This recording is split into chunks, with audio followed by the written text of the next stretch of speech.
하나님 아버지 감사합니다. 주께서 허락하신 말씀 감사히 오늘도 삼가 듣겠습니다. 성령께서 감화 감동하시고 진리의 말씀을 우리들 가운데 허락하시옵소서. 알아듣게 하시고 볼 수 있게 하시고 깨닫게 하옵소서. 그래서 이 말씀을 따라 주님의 뜻을 조금이나마 이해하고 하나님의 기대하심을 헤아려서 주께서 기뻐하시는 삶으로 나아가게 하옵소서. 우리의 삶을 선하신 손길로 도우시는 주님, 그러한 주님께 주님을 경외함으로 말씀을 따라 주님을 향하여 나아가는, 하나님을 사랑하며 하나님의 말씀대로 이웃을 사랑하며 나아가는 우리에게 하옵소서. 예수님 이름으로 기도합니다. 아멘. 네.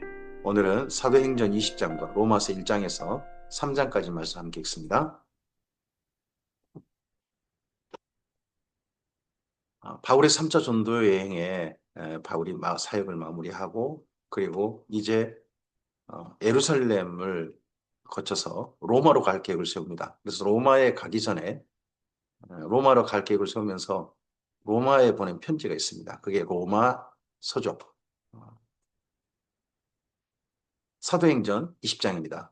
소요가 그침에 바울이 제자들을 불러 고난 후에 작별하고 마게도냐로 가니라. 그 지방으로 내려가며 여러 말로 제자들이 고나고 헬라에 이르러, 마게도냐 그리고 헬라에 이르렀다는데, 헬라는 밑에 아가야, 필리폰네소스 반도 그쪽 아래쪽, 뭐 올림푸스 산맥 그 아래쪽을 말하죠. 거기에 이르러 거기 석 달 동안 있다가, 그럼 머물 수 있는 석 달이 있는 곳이 뭐 밑에 여러 곳이 있을 수 있죠. 그럼 그 가운데서 고린도겠죠.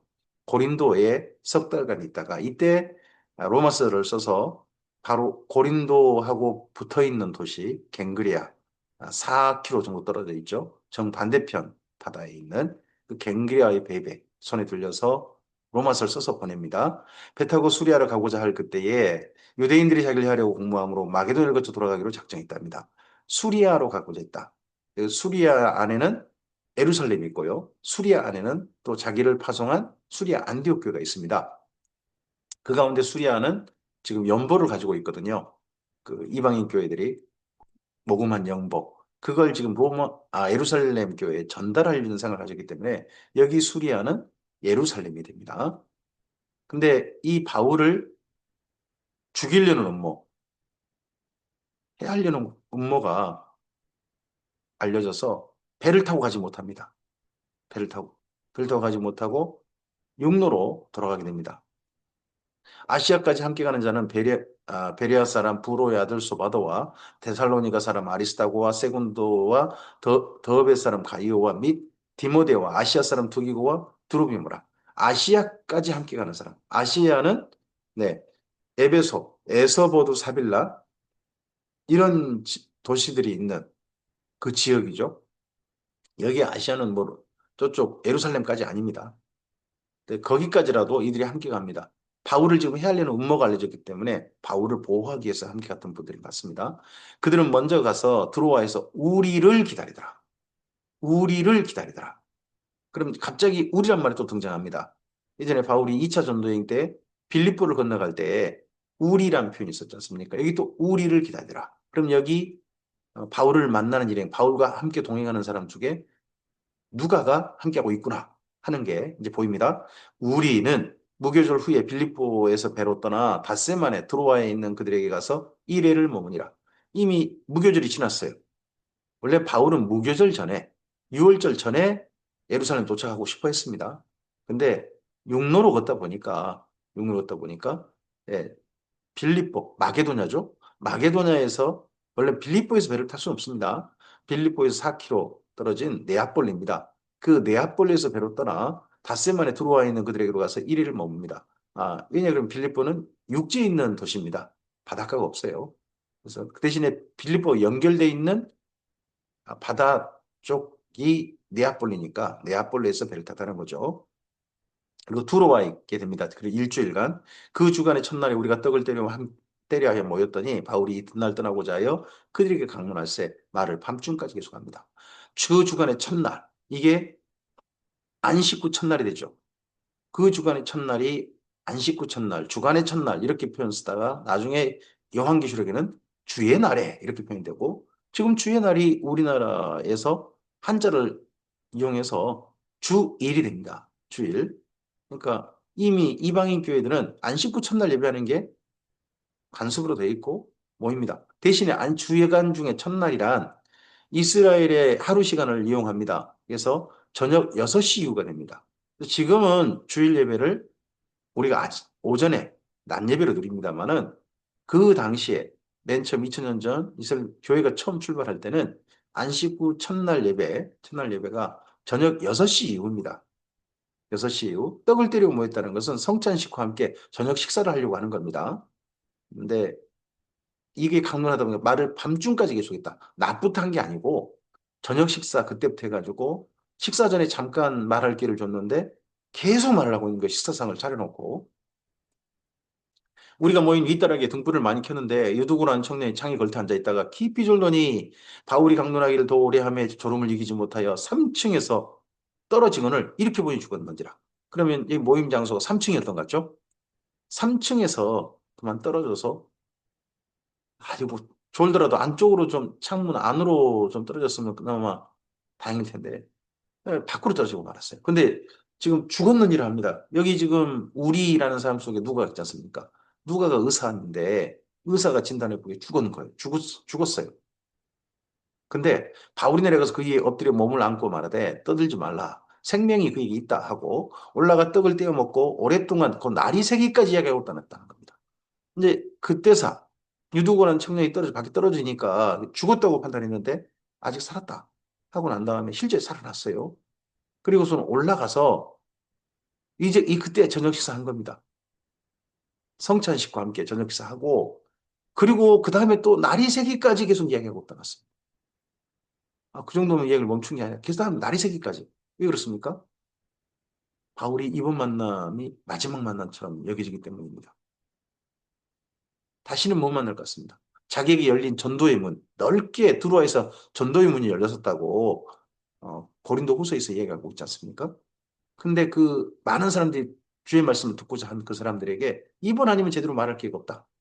그래서 정말 날이 새기까지 이야기하고 떠났답니다. 사람들이 살아난 청년을 데리고 와서 적지 않게 이름을 받았더라. 살아난 청년의 이름이 유두고잖아요. 이 유두고라는 청년의 이름이 다행이다입니다. 아이고 다행입니다. 네. 우리는 앞서 배를 타고 아스에서 바울을 태우려고 그리로 가니 이는 바울이 걸어서 가고자 하여 그렇게 정하여 준 것이라. 두로아에서 계속 육로로 해서 갈 수도 있고요. 100길로에서 갈 수도 있습니다. 근데 이 100길로에서 훨씬 빠릅니다. 근데 바울은 일부러 육로로 가고 있습니다. 육로로 가고 있고 나머지 사람들은 일행들은 배를 타고 갔어요. 그래서 아스에서 만난 거죠. 이러고서는 바울은 배 타는 거에 대해서 조금은 좀 주저하고 배 타고 나면 후유증이 있는 것 같습니다. 두로에서도 일주일간 머물고 그다음 또 배 타고 가서 또 한동안 좀 머물고 하는 걸로 봐서는 배 타는 것에 어떤 트라우마도 있고 그리고 배 타고 난 다음에 후유증, 즉 멀미 같은 게 심하지 않았나 싶습니다. 바울이 아소에서 우리를 만나니 우리가 배 타고 미들레로 가서 거기서 떠나 이튿날 기호 앞에 오고 그 이튿날 사모에 들르고 그 이튿날 그 다음날 밀레도에 이르니라. 밀레토스라는 곳이죠. 밀레토스. 바울이 아시아에서 지체하지 않기 위하여 에베소를 지나 배 타고 가기로 작정하였으니 이 아시아 들리면 당연히 어디를 들려야 되겠습니까? 바울이라면 원래는 에베소입니다. 근데 에베소를 그냥 지나쳤어요. 그 밑에 밀레도에 갔습니다. 이는 될 수 있는 대로 오순절 안에 이번 6월절 전에는 못 갔지만 오순절 안에 예루살렘에 이르려고 급히 가미르라. 바울이 밀레도에서 사람을 에베소에 보내어 교회 장로를 청하니 오매 그들에게 말하되 아시아에 들어온 첫날부터 지금까지 내가 항상 여러분 가운데 어떻게 행하는지를 여러분도 아는 바니 곧 모든 겸손과 눈물이며 유대인의 관계로 말미암아 당한 시험을 참고 주를 섬긴 것과 유익한 것은 무엇이든지 공중 앞에서나 각 집에서나 거리낌 없이 여러분에게 전하여 가르치고 있습니다. 공중 모든 믿지 않는 사람들도 함께 있는 그런 모임 같죠? 거기서나 각 집, 여기는 성도들의 모임이 있습니다. 지금처럼 우리처럼 어떤 예배 장소를 말하는 게 아니라 집에서 어떤 성도의 집에서 모임을 갖는 거죠. 전하여 가르치고 유대인과 헬라인에게 하나님에 대한 회개와 우리 주 예수 그리스도에 대한 믿음을 증언한 것이라. 하나님께 얘기하라. 하나님께 돌아오라. 그리고 우리 주 예수 그리스도에 대한 믿음. 보라, 나는 성령에 매여 예루살렘으로 가는데 거기서 무슨 일을 당하는지 알지 못하노라. 오직 성령이 각성에서 내게 증언하여 결박과 환란이 나를 기다린다 하시나. 지금까지 지나온 성들, 빌립보도 있을 것이고 데살로니가도 있을 것이고 두로도 있을 것이고 그런 곳이 있었습니다. 근데 그런 곳들에서 성령께서 예루살렘의 환란과 결박이 너를 기다리고 있다. 이렇게 바울에게 알려주셨다는 겁니다. 이렇게 하셨으나 바울은 각오합니다. 내가 달려갈 길과 주 예수께 받은 사명고 하나님의 은혜의 복음을 증언하는 일을 마치려 하면은 나의 생명조차 조금 더 귀한 것으로 여기지 아니하노라. 하나님의 은혜의 복음을 증언하는 일. 그건요. 거기 이방인 교회에서 목숨을 걸고 자비량으로 교회들을 개척하고 복음을 전하고 가르쳐 성경 같은 일이었습니다. 그와 함께 지금 이방인 교회들이 모아준 연보, 그게 은혜거든요. 예루살렘을 향한 은혜거든요. 갚아달라는 거 아닙니다. 나중에 이거 돌려달라는 거 아닙니다. 그냥 그들에게 예루살렘 교회에 보내는 이방인 교회의 선물이거든요. 근데 사랑이거든요. 그래서 은혜라고 합니다. 이 은혜의 복음을 증언하는 복음의 열매죠. 이걸 예루살렘에 증언하는 겁니다. 그래서 예루살렘 교회가 이방을 향해 마음을 열도록 이 할레파들이 이런 이방인들을 향해서 마음을 열도록 하는 것이 이 증언이죠. 조금 더 귀하고서 여기지 않아. 그러면 그렇게 증언하다가 예루살렘이 죽어도 좋다는 거죠. 보라 내가 여러분 가운데 왕래하며 하나님의 나라를 전파했으나 이제는 여러분이 다 내 얼굴을 다시 보지 못할 줄 아노라. 그럼 바울은 예루살렘에 가서 죽을 거라고 생각한 겁니다. 다시는 보지 못할 것이라고 생각한 겁니다. 이번에는. 근데 아니 나중에 에베소를 다시 보게 됩니다. 근데 이때는 그렇게 생각했다는 겁니다. 그러므로 오늘 여러분에게 증언하거니와 모든 사람의 피에 대하여 내가 깨끗하니 이는 내가 거리지 아니하고 하나님의 뜻을 다 여러분에게 전하였습니다. 이 이후로는 바울의 유언입니다. 이 장로들에게 남긴 유언. 그냥 하는 말이 아니죠. 다시 못 볼 걸 각오했기 때문에 남긴 유언입니다. 여러분은 자기를 위하여 또는 온 양떼를 위하여 삼가라. 성령이 그들 가운데 여러분을 감독자로 삼고 하나님이 자기 피로 사신 교회를 보살피게 하셨느니라. 하나님이 자기 피로 사신 교회를 보살피게 하셨느니라. 이 표현 가운데 바울의 놀라운 신앙 고백이 있지 않습니까? 그럼 하나님이 자기 피를 흘리신 겁니다. 예수님께서 하나님이시라는 고백입니다. 하나님께서 자기 피를 흘리셨다. 내가 떠난 후에 사나운 이리가 여러분에게 들어와서 그 양떼를 아끼지 아니하며 또한 여러분 가운데서 제자들을 끌어 자기를 따르게 하려고 어그러진 많은 사람들이 일어날 줄 내가 아노라. 지금 이미 교회 안에 이단들이 일어나고 있다는 겁니다. 거짓 선생들이 일어나고 있다는 거예요. 그러므로 여러분은 읽게요. 내가 3년이나 밤낮 쉬지 않고 눈물로 각 사람을 훈계하던 것을 기억하라. 그동안 바울이 에베소 사역을 3년 했다 하는 게 이때도 또 보이죠? 지금 내가 여러분을 주와 및 그 은혜의 말씀을 부탁하노니 그 말씀이 여러분을 능히 든든히 세우사. 은혜의 말씀. 그 말씀이 여러분을 능히 든든히 세우사. 성경 말씀이야말로 우리를 능히 든든히 세웁니다. 우리의 경험, 체험 이런 게 우리를 능히 든든히 세운 게 아닙니다. 하나님의 말씀이 우리를 능히 든든히 세웁니다. 거룩하게 하심을 입은 모든 자 가운데 기업이 있게 하시리라. 내가 아무의 은이나 금이나 의복을 탐하지 아니하였고 여러분이 아는 바와 같이 이 손으로 나와 내 동행들이 쓰는 것을 충당하여 범사에 여러분에게 모범을 보여준 바와 같이 자비랑 사역을 했다는 거죠. 수고하여 약한 사람들을 돕고 또 주 예수께서 친히 말씀하신 바 주는 것이 받는 것보다 복이 있다심을 기억하여야 할지니라. 이 말을 한 후 무릎을 꿇고 그 모든 사람들과 함께 기도하니 다 크게 울며 바울의 목을 안고 입을 맞추고 다시 그 얼굴을 보지 못하리라 한 말로 말미암아 더욱 근심하고 배에까지 그를 전송하니라. 다시 못 볼 각오를 한 겁니다. 이때 정도에 바울이 쓴 로마서입니다. 이 로마서를 보내고서도 바울은 로마에 가지 못할 걸 각오했습니다. 로마에 가지 못한다 할지라도 예루살렘은 가야 된다. 하지만 하나님께서는 이런 로마를 가고자 했던 바울의 계획을 하나님의 방법을 따라 도우시게 됩니다. 그러기 전에 그가 먼저 보낸 로마서를 함께 읽겠습니다. 로마서는 바울이 쓴 교육용 서신 세 권 중에 한 권입니다. 로마서, 에베소서, 골로새서. 그리고 그가 서바나를 가게 된다면 로마를 거쳐 서바나를 가게 된다면 후원을 요청하는 편지이기도 합니다. 로마서 1장입니다. 예수 그리스도의 종 바울은 사도로 부르심을 받아 하나님의 복음을 위하여 택정함을 입었으니 이 복음은 하나님이 선지자를 통하여 그의 아들에 관하여 성경이 미리 약속하신 것이라 합니다. 예수 그리스도의 종 바울, 종이라는 표현, 예수 그리스도의 종이라고 표현하는 건 바울 서신 중에 처음 시작할 때 그렇게 표현한 건 두 권입니다. 한 권은 여기 로마서고 또 한 권은 빌립보서입니다. 빌립보서에서는 바울이 일부러 사도란 표현도 쓰지 않습니다. 처음 시작할 때 종이라고만 씁니다. 근데 여기는 종인데 사도 부르심 받았다. 종의 종의 직임과 사도의 직임을 동시에 갖고 있는 자이다. 이 일을 위해서 택정을 이루었다. 그의 아들에 관하여 말하면 육신으로는 다윗의 혈통에서 나셨고 성결의 영으로는 죽은 자들 가운데서 부활하사 능력으로 하나님의 아들로 선포되셨으니 곧 의주 예수 그리스도 신이라. 예수님이야말로 바울이 전해왔던 그동안 그가 회심하여 다메섹 도상에 회심하여 지금까지 전해왔던 그분의 주님입니다. 나의 주님.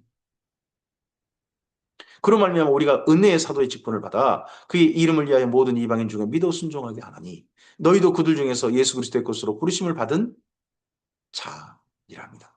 바울은 혼자를 말하지 않습니다. 그로 말미암아 우리가 나만 아니라 사도들도 다른 사도들도 직분을 받아서 이방인 중에서 믿어 순종하게 한다. 그러면 바울만 이방인 사도를 향해 보는 게 아니죠. 다른 사람들도 이방인을 향해 보낸 받았다. 물론 할례자를 향해서 보낸받은 이들도 있습니다. 이 중에는 우리라는 사람 중에는 맨 처음에는 바울과 바나바였죠. 바울과 바나바였는데 또 다른 사람들도 있다라는 것으로 또 생각해 볼 여지도 약간 있는 것 같습니다. 로마에서 하나님의 사랑하심을 받고 성도로 부르심을 받은 모든 자에게 하나님 우리 아버지와 주 예수 그리스도로부터 은혜와 평강이 있기를 원하노라. 여기 사실은 간단하게 바울은 하고 난 다음에 7절로 바로 해야 되는데 그 중간에 예수 그리스도에 대한 소개로 예수 그리스도에 대한 자기의 고백으로 놓고 또 자기가 그런 예수 그리스도의 사도로 부르심 받았다 하는 것들을 먼저 말하고 난 다음에 그리고 문안하고 있습니다. 먼저 내가 예수 그리스도로 말미암아 너희 모든 사람에 관하여 하나님께 감사함은 너희 믿음이 온 세상에 전파됨이로다. 7절 이하, 7절이 문안 인사니까 8절부터가 사실 본론인 거죠. 내가 그의 아들의 복음 안에서 내 심령으로 섬기는 하나님이 나의 증인이 되시거니와 항상 내 기도에 쉬지 않고 너희를 말한다. 바울의 기도 중에 늘 여기 로마 교회를 향한 기도가 있다는 겁니다. 어떻게 하든지 이제 하나님의 뜻 안에서 너희에게로 나아갈 좋은 길 얻기를 구하노라. 내가 너희 보기를 간절히 원하는 것은 어떤 신령한 은사를 너희에게 나누어 주어 너희를 견고하게 하리 함이니. 바울이 이 로마 교회를 로마에 가서 로마 교회를 그렇게 간절히 보고자 했던 이유는 뭐 그들 만나 단순히 반가이 만나서 교제하자는 게 아니라 자기가 하나님께 받은 신령한 은사를 나눠주고 싶다는 겁니다. 그래서 그들을 경고하고 싶다는 겁니다. 여기 신령한 은사는 그가 받은 복음입니다. 그가 받은 복음. 이는 곧 내가 너희 가운데 너희와 나의 믿음으로 말하며 나의 믿음으로 말하며 피차 아니함을 얻으려 함이라. 형제들아 내가 여러 번 너희가 하고자 한 것을 너희가 모르기를 원하지 아니하노니 이는 너희 중에서 다른 이방인 중에서와 같이 열매를 맺게 하려 함이로되 이방인 중에서 다른 이방인 교회들처럼 열매를 맺게 하고자 함이로되 지금까지 길이 막혔도다. 헬라인이나 야만인이나 지혜 있는 자나 어리석은 자에게 다 내가 빚진 자니라. 빚을 갚는 마음으로 하나님께서 자기를 보내셨으니 그들에게 빚을 갚는 마음으로 늘 찾아낸다는 겁니다. 당당한 위에 있는 자가 아니라 그들이 갚을 것이 있는 사람들처럼 그들이 한다는 겁니다. 교회가 저는 이 세상 사람들을 향해서 교회 밖에 있는 사람들을 향해서 이런 마음을 가져야 되지 않겠습니까? 세상이 우리에게 빚졌다는 마음이 아니라 우리가 아직 하나님 모르는 사람들에게 빚졌다 하는 마음으로 그들을 바라봐야 되지 않겠습니까? 그러므로 나는 할 수 있는 대로 로마에 있는 너에게도 복음 전하기를 원한다. 신령한 은사가 먼저 소개하고 있죠? 복음 전하기를. 바울의 복음. 내가 복음을 부끄러워하지 아니하노니 이 복음은 바울이 전하고 싶은 신령한 은사의 복음은 모든 믿는 자에게 구원을 주시는 하나님의 능력이 됩니다. 먼저는 유대인에게요. 그리고 헬라인에게로다. 복음에는 하나님의 의가 나타나서 믿음으로 믿음에 이르게 하나니 기록된 바 오직 의인은 믿음으로 말미암아 살리라 함과 같으니라 합니다. 어, 이제 복음을 시작하면서 첫 선포가 오직 의인은 믿음을 말미암아 살리라 하는 것 같다. 이 말씀을 선포합니다. 이 말씀으로 시작합니다. 이 말씀이 어디입니까? 하박국이죠. 하박국 2장에 있는 말씀입니다. 어느 상황이었습니까? 하나님께서 예루살렘을 향해 진노하고 계십니다. 예루살렘을 다 멸망시켜 버리실 겁니다. 예루살렘 맞아? 근데 그 가운데 예루살렘에 진짜 믿음 있는 사람이라면 하나님께서 살리실 것이다 하는 말씀으로 출발합니다. 그러면서 바로 이어지는 게 하나님의 진노입니다. 하박국서의 상황과 여기 오직 의인은 믿음을 말미암아 살리라. 지금 온 세상 사람들이 모든 유대인이나 할, 할, 뭐 헬라인이나 전부 다 할 것 없이 전부 다 하나님의 진노 아래 있다는 겁니다. 하나님의 진노가 불의로 진리를 막는 사람들의 모든 경건하지 않음과 불의에 대하여 하늘로부터 나타나느니 이는 하나님을 알만한 것이 그들 속에 보임이라 하나님께서 이를 그들에게 보십니다. 하나님께서 진노하고 계심을 또 하나님께서 사람들을 향하여서 내가 여기 있다라고 하시는 게 분명하게 보였다는 겁니다. 우주를 살피는 우주학자들이 우주가 너무 정교하게 구성되어 있다는 것을 특히 지구가 세팅되어 있다. 생명체를 잠별로 세팅되어 있다는 것을 너무나 정밀하게 정교하게 시스템으로 발견하고서 이건 그냥 된 게 아니다. 누군가가 이렇게 하셨다. 세팅하신 분이 있다. 이렇게 하고 고백하는 분들이 많다는 거 아니겠습니까? 알만한 걸 그들의 속에 보이셨느니라. 창조로부터 그의 보지 않은 것들, 곧 그의 영원하신 능력과 신성이 그의 만드신 만물에 분명히 보여 알려졌나니, 그러므로 그들이 핑계하지 못할지라. 신이 계시구나. 그 신은 한 분이라는 거죠. 오직 하나님 한 분이십니다. 하나님을 알되, 근데 그 신을 알되, 하나님을 영화롭기도 아니하며 감사하지도 아니하고 오히려 그 생각이 허망해지며 미련한 마음이 어두워졌나니 신은 분명히 존재한 걸 인식을 했어요. 근데 그 마음이 어두워져 가지고 스스로 지혜 있다나 어리석게 되어서 썩지 아니하는 하나님의 영광을 썩어질 사람과 새와 짐승과 걸어다니는 즉 동물의 모양, 기어다니는 동물의 모양으로 동물의 모양을 우상으로 바꾸느니라.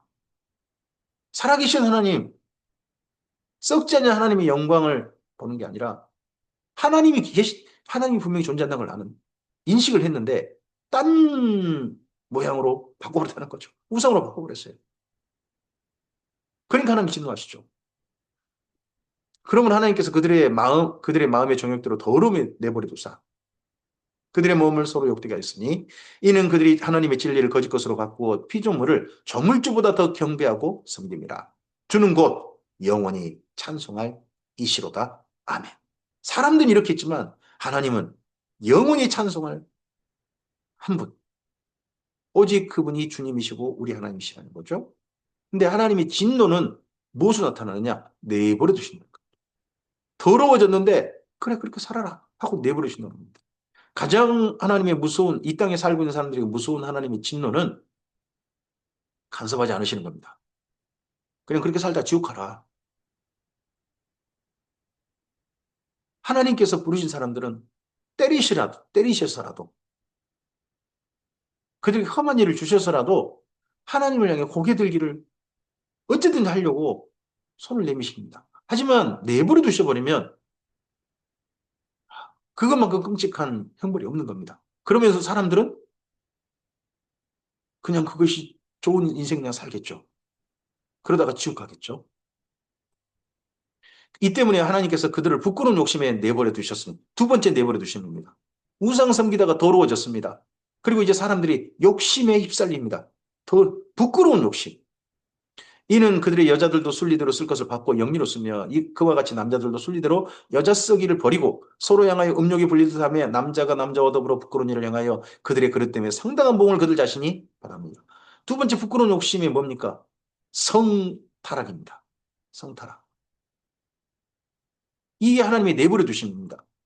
사람들이 동성이라도 이전에 빠지는 건 하나님의 진노의 모습입니다. 내버려 두신 겁니다. 인간이 점점 그렇게 돼가는 거.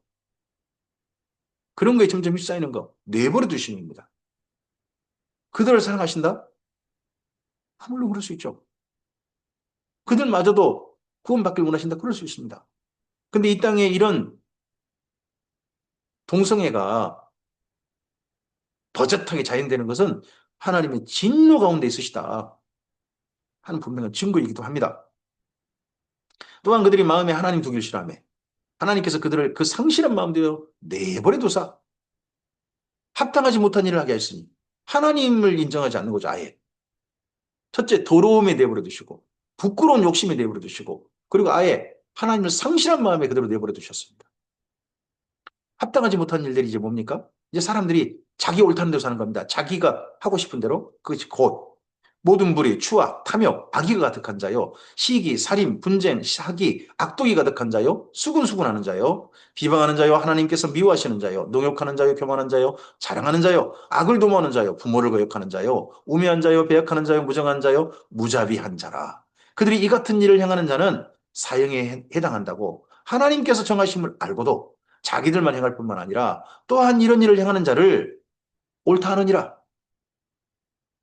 자기들 생각대로, 자기들 옳다는 대로 살고 자기들 옳다는 대로 판단하고 그런 사람들, 그게 하나님을 상실한 사람들의 현재 상태인 겁니다. 로마서 2장입니다. 이런 사람들을 판단하는 사람들이 유대인들이었습니다. 그러므로 남을 판단하는 사람아, 누구를 막론하고 내가 핑계하지 못할 것은 남을 판단하는 것으로 내가 너를 정죄함이니 판단하는 내가 같은 일을 합니다. 저런 나쁜 짓 하는 사람들, 전 하지 말아야 할 짓을 하는 사람들 하면서 똑같은 일을 하고 있는 사람들이 있다는 겁니다. 이런 일에 행하는 자에게 하나님의 심판이 진리대로 되는 줄 우리가 아노라. 하나님의 심판은 진리대로, 진리를 근거로 심판하실 겁니다. 우리의 체험, 경험 그런 거 아닙니다. 하나님의 진리를 따라 심판하실 것입니다. 이런 일을 행하는 자는 판단하고도 같은 일을 행하는 사람아, 내가 하나님의 심판을 피할 줄로 생각하느냐? 곧 내가 하나님의 인자하심이 너를 인도하여 회개하게 하심을 알지 못하여 그의 인자하심과 용납하심과 길이 참으심이 풍성함을 멸시하느냐? 우리에게 우리가 회개해봤자 얼마나 큰 회개하겠습니까? 회개 이전에 뭐가 있습니까? 하나님의 인자하심이 있습니다. 이런 진노 아래에서 하나님이 내버려 두신 그런 사람들 속에 우리가 있어 마땅한데 그런 우리들에게 하나님께로 돌아올 수 있는 길을 열어주시고 용납하시고 참아주셨습니다. 그게 먼저입니다. 하나님의 사랑하심이 우리에게 베푸신 헤세드, 인자하심이 먼저입니다. 그게 더 큽니다. 다만 내 고집과 회개하지 않는 마음을 따라 진노의 날, 곧 하나님의 의로우신 심판이 나타나는 그날에 이 말 진노를 내게 싼도다. 우리 인생길이 하나님의 진노를 쌓아가는 그런 길이 되지 않았으면 좋겠습니다. 심지어 교회를 다니면서 하나님의 진노를 쌓는 인생이 된다면 그것만큼 슬픈 일이 어디 있겠습니까? 하나님께서 각 사람에게 그 행한 대로 보응하시되 참고 선을 행하여 영광과 존귀와 썩지 아니함을 구하는 자에게는 영생으로 하시고요. 오직 당을 지어 진리를 따르지 아니하고 불의를 따르는 자에게는 진노와 분노로 하시리라. 우리가 믿었다는 거, 우리가 믿음의 분명한 증거가 무엇입니까? 우리가 하나님의 사람이 됐다는 분명한 증거가 무엇입니까? 진리를 따르는 겁니다. 참고 선을 행하여 영광과 존귀와 썩지 아니함을 구하는 겁니다. 그것이야말로 우리가 하나님의 사람인 증거가 됩니다. 행함은 구원의 조건은 아닙니다. 하지만 행함은 구원받았다고 하는 분명한 증거입니다. 악을 행하는 각 사람의 영에는 환난과 공고가 있으리니 먼저는 유대인에게요 그리고 헬라인에게며 선을 행하는 각 사람에게는 영광과 존귀와 평강이 있으리니 먼저는 유대인에게요 그리고 헬라인에게라. 유대인과 헬라인이 상관없이 모든 사람들이 다 이 진노 아래에 있고 행한 대로 심판받을 것입니다. 유대인들은 행한 대로 심판받지 않는다? 아니요. 행한 대로 심판받을 것이고 헬라인도 행한 대로 심판받을 것입니다. 악을 행하는 자에게나 선을 행하는 사람에게. 이는 하나님께서 외모로 사람을 취하지 아니하심이라. 무릇 율법 없이 범죄한 자는 또한 율법 없이 망하고 또한 율법 있고 범죄한 자는 율법으로 말미암아 심판을 받으리라. 하나님 앞에서 율법을 듣는 자가 의인이 아니요 오직 율법을 행하는 자라야 의롭다 하심을 얻으리니 율법 없는 이방인이 본성으로 율법을 행할 때는 이 사람은 율법이 없이도 자기가 자기에게 율법이 되나니 이런 이들은 그 양심이 증거가 돼요. 그 생각들이 서로 혹은 고발하며 혹은 변명하며 그 마음에 새긴 율법 행위를 나타내느니라. 여기 14절과 15절은 삽입구죠. 삽입구입니다. 그 위에 누군가가 추가로 설명해 이런 것 같습니다. 앞서 있는 말씀을 설명하기 위해서. 곧 나의 복음에 이른 바와 같이 하나님이 예수 그리스도로 말미암아 사람들의 은밀한 것을 심판하시는 그 날이라. 예수 그리스도로 말미암아 그 날에 은밀히 심판하실 겁니다. 그러면 예수님께서 심판주가 되시는 거죠. 한편 더 예수님이야말로 심판의 기준이 되실 겁니다. 유대인이라 불리는 내가 율법을 의지하며 하나님을 자랑하며 율법의 교훈을 따라 하나님의 뜻을 알고자 지극히 선한 것을 분간하며 맹인의 길을 인도하는 자여 어둠에 있는 자의 빛이요 율법 있는 지식과 진리의 모범을 가진 자로서 어리석은 교사여 어린이의 선생이라고 스스로 믿고 있다는 겁니다. 유대인들은 스스로 믿으니 좋습니다. 이렇게 믿을 수 있죠. 율법의 교훈을 받아 하나님의 뜻을 알고 분간하는 사람 그리고 인도자가 되었다. 우리는 모범이다. 그리고 선생이다. 스스로 믿는다. 믿을 수 있습니다. 그럼 그렇게 삶을 살아야죠. 그러면 다른 사람을 가르치는 내가 내 자신은 가르치지 아니하냐. 도둑질 하지 말라 선포하는 내가 도둑질 하느냐. 간음하지 말라 말하는 내가 간음하느냐. 우상을 가증 여기는 내가 신전 물건을 도둑질하느냐. 율법을 자랑하는 내가 율법을 범함으로 하나님을 욕되게 하느냐.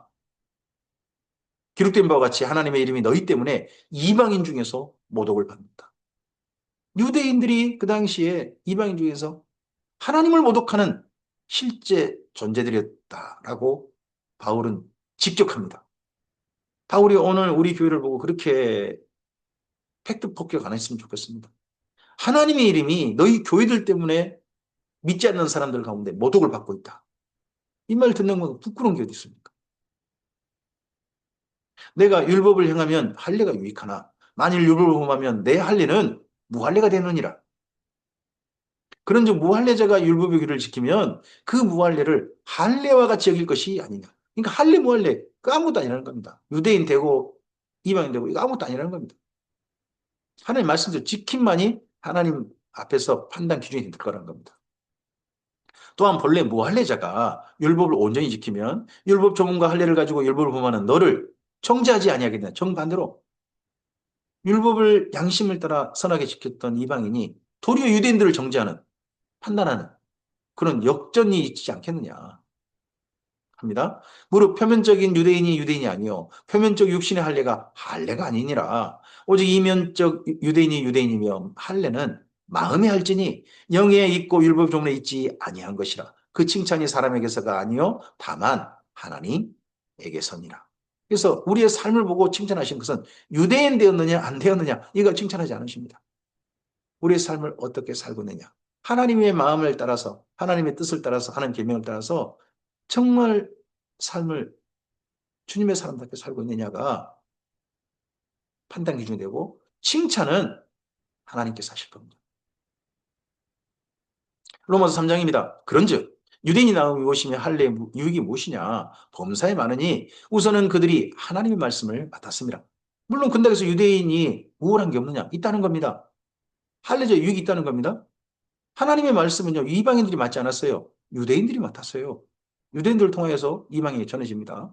어떤 자들이 믿지 아니했으면 어찌하리요. 그 믿지 아니함이 하나님의 미쁘심을 패하게 하겠느냐. 그럴 수 없느니라. 사람은 다 거짓되되 오직 하나님은 참되시다 할지어다. 여기 사람은 다 거짓되다. 이 말 속에는 유익을 가지고 있는 이익을 좀 더 우선을 가지고 있는 유대인도 그 안에 다가 들어갑니다. 다 거짓되다. 기록된 바 주께서 주의 말씀에 의롭다 하심은 없고 판단받으실 때 이기려 하심이라 함과 같으니라. 그러나 우리가 불의가 하나님의 의를 드러나게 하면 무슨 말 하리요? 내가 사람의 말하는 대로 말하노니 진노를 내리시는 하나님이 불의하시냐? 결코 그렇지 아니라 만일 그래하면 하나님께서 어찌 세상을 심판하시리요? 그러나 나의 거짓말로 하나님의 참되심이 더 풍성하여 그의 영광이 되었다면 어찌 내가 죄인처럼 심판을 받으리요? 또는 그러면 선을 이루기 위하여 악을 행하자 하지 아니하겠느냐? 어떤 이들이 바울 일행을 이렇게 비방하여 우리가 이런 말을 한다고 하니 그들은 정죄받는 것이 마땅하니 바울이 이런 말 한 적이 없다는 거죠. 이 땅에서 우리들이 악을 행한다고 해가지고 그것이 하나님이 더 참되심 풍성하게 만든다. 그런 일을 한 적 없다는 겁니다. 이 말을 여기 표현을 신천지라고 하는 이단이 자기들의 모략이라고 하는 그들이 스스로 말하는 모략이라는 행동에 대해서 정당하다라는 근거로 내세웁니다. 이런 어떤 일이 이렇게 비방하여 우리가 이런 말을 한다고 하니 그들은 정죄받는 것이 마땅하니라.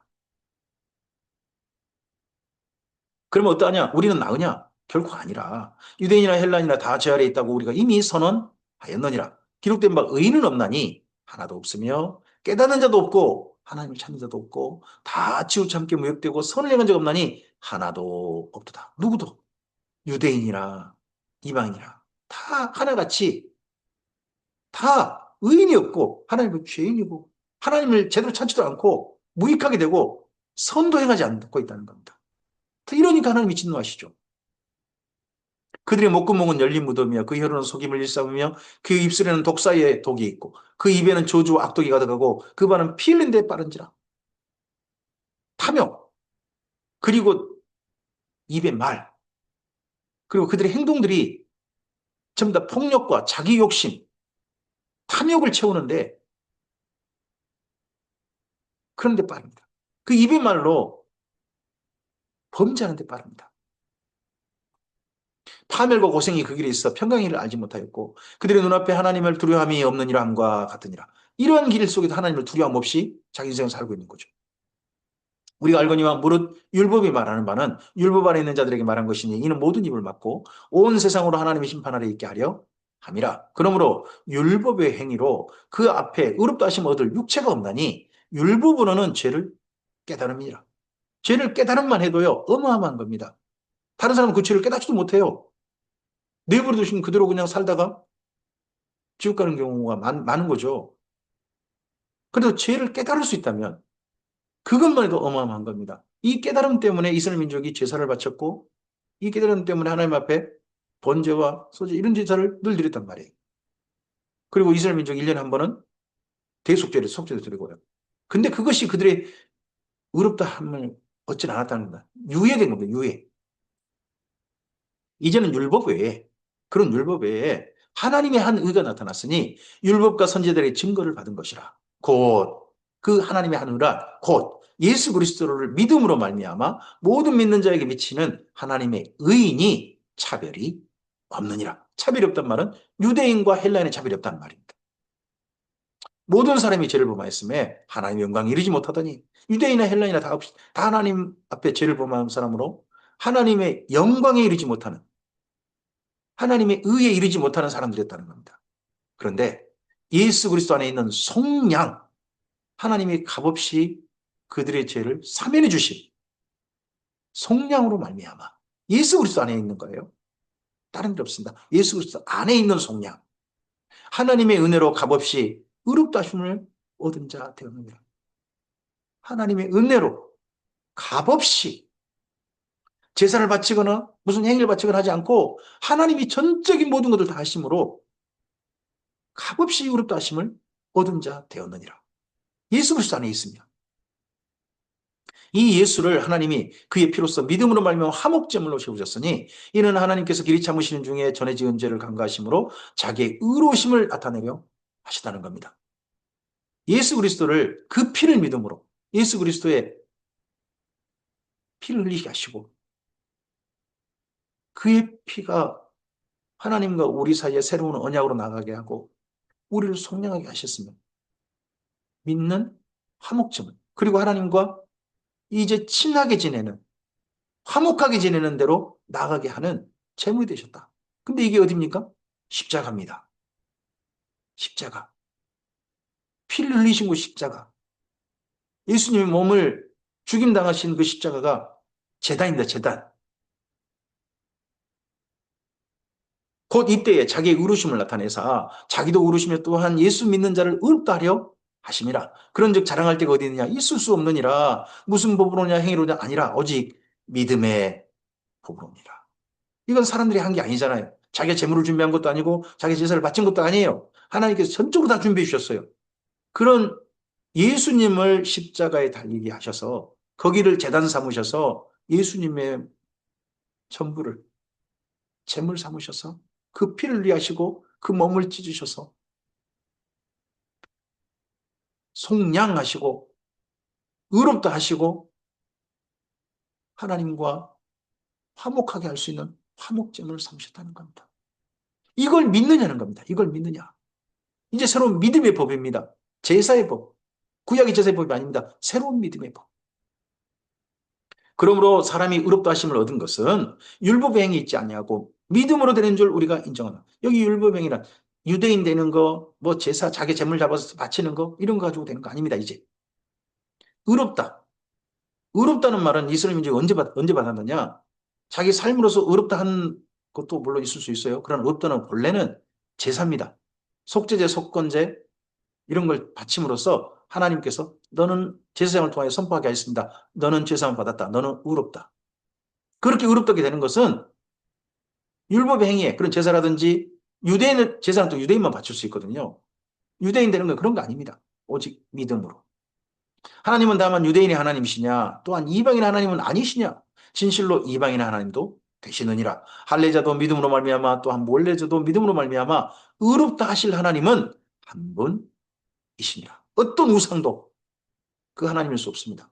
오직 진정한 하나님, 천지 만물을 주시고 예수 그리스도를 보내셔서 십자가에 그의 피를 흘리게 하시고 그 몸을 제물로 바치게 하셔서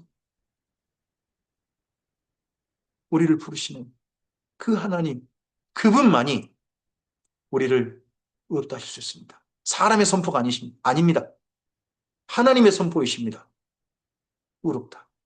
그래서 예수님께서 이 땅에 계시는 동안 지속적으로 내 죄상을 받았느니라.